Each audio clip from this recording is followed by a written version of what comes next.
actions pour accompagner la population qui est sur place. Voilà. Et vous verrez aussi, il y a certaines activités qui ont été dites ici, comme la plateforme qu'on a mis en place, qui permet d'accompagner en même temps la RNC, mais aussi d'autres activités connexes comme la pisciculture, je pense la multiculture, l'élevage des loups qu'on fait, plein d'autres activités qu'on essaie quand même d'accompagner les AGR dans la réserve.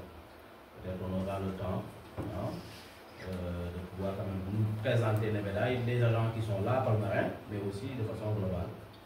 Qu'est-ce que nous on fait ici? Voilà, je laisse Dibi continuer son. On s'explique vraiment. Voilà. D'abord, je commence la présentation par cette photo. Donc, ce sont des éco-gardes de la RLCP. Donc, comme vous le voyez, ils sont en tenue d'éco-garde. Donc, c'est une médaille qui les avait fourni du matériel par rapport aux équipements, aux tenues, et aussi tous les matériels qu'ils ont besoin par rapport à la surveillance aussi. Donc, les éco-gardes sont des volontaires locaux, donc formés pour surveiller, protéger et gérer de manière efficace les ressources naturelles et la biodiversité au sein d'une aire protégée.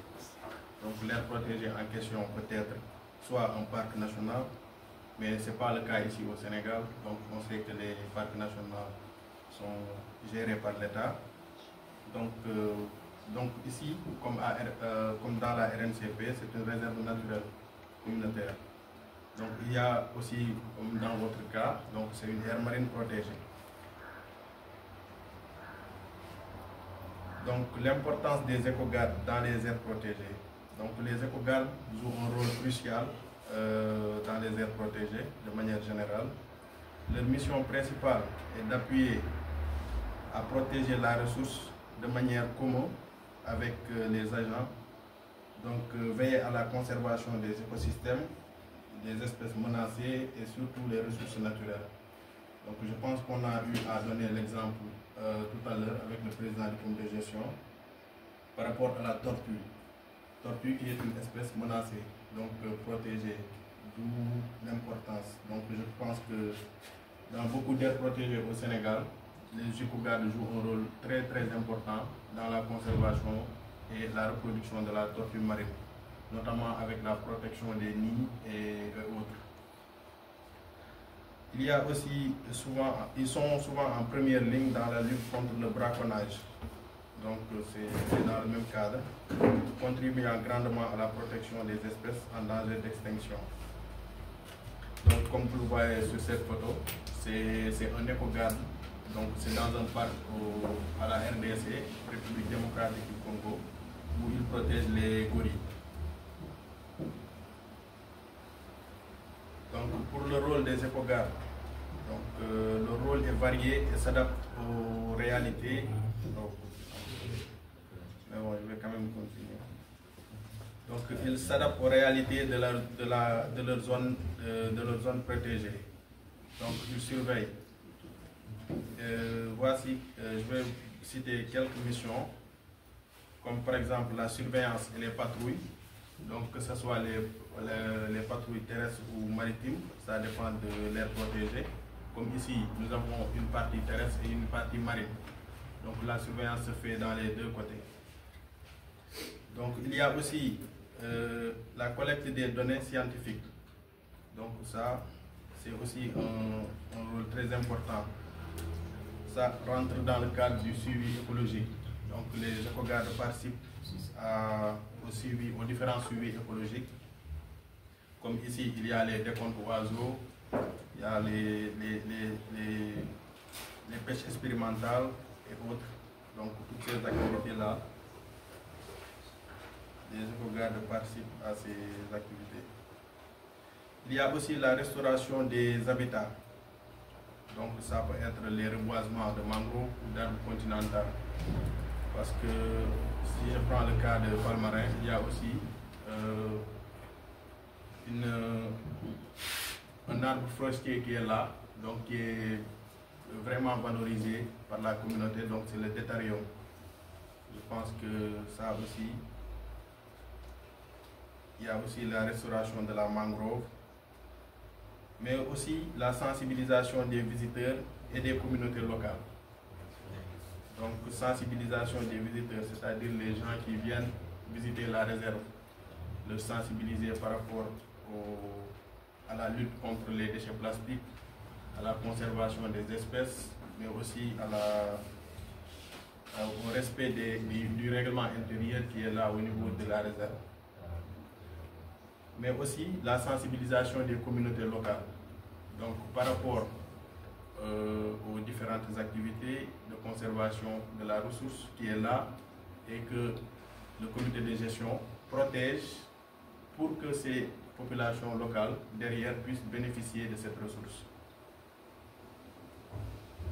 Donc, l'autonomisation des éco-gardes. Vous savez que pour les éco-gardes, on peut commencer éco-garde et il y a différentes étapes. L'éco-garde peut être éco-guide. Donc, comme ici, le président de gestion qui est là, qui est actuellement un éco-guide. Donc, c'est un éco-garde, mais c'est en plus un éco-guide. Donc, c'est-à-dire que lui, il peut amener des touristes en balade au niveau de la réserve.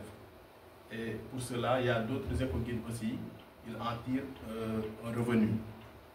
Donc, ça aussi, c'est dans le cadre de l'autonomisation. Donc, il y a aussi la formation, parce que les éco-gardes bénéficient de plusieurs formations qui leur permettent d'avoir des connaissances sur leur milieu. Déjà qu'ils connaissent déjà leur environnement, parce que les éco-gardes, ils sont nés dans la zone, ils connaissent très bien la zone, la ressource, mais aussi à travers ces formations aussi, ils peuvent améliorer leurs compétences et leurs connaissances. Donc ils participent aussi à la prise de décision, c'est-à-dire que les éco-gardes peuvent aussi être membres du comité de gestion. Donc, par exemple, je vais prendre ici toujours l'exemple de Bapierre, qui est en même temps le président du comité de gestion. Hormis tout cela, il y a aussi la reconnaissance sociale, parce que les éco-gardes, ce sont, comme je l'ai dit, ce sont des volontaires. Un volontaire, quelqu'un qui est prêt à faire don de soi pour conserver la ressource qui appartient à tout le monde. Donc, si ces ressources-là sont bien protégées, donc c'est toute la population qui va en bénéficier, et donc la reconnaissance vraiment sera pour ces éco-gardes-là. Mais au-delà de ça aussi, les éco-gardes, ils peuvent bénéficier des activités qui peuvent les donner des revenus. Comme par exemple ici à Palmarin, il y a beaucoup d'activités qui ont été mises en place et les éco-gardes qui vont bénéficier de ces activités-là, comme je peux prendre l'exemple de l'apiculture. Donc il y a des ruches qui sont mises en place et ces ruches-là peuvent appartenir aux éco-gardes. Il y a aussi la pisciculture, donc qui est là, on a mis en place pour les éco-gardes pour justement qu'ils aient un revenu par rapport à la surveillance qu'ils font sans paiement ni rien. Donc je vais terminer par la conclusion. Donc les éco-gardes sont des acteurs clés dans la protection des écosystèmes et la préservation de la biodiversité. Leur rôle fondamental est la lutte contre le braconnage des activités illégales en collaboration avec les agents, bien entendu, mais aussi dans la sensibilisation et la sensibilisation des communautés locales. Pour être efficaces, ils ont besoin d'un soutien financier, technique et social, afin de jouer pleinement leur rôle de gardien de la nature et d'assurer la durabilité des territoires qu'ils protègent. Donc c'était ça pour la présentation et je vous remercie de votre attention. N'hésitez pas s'il y a des questions.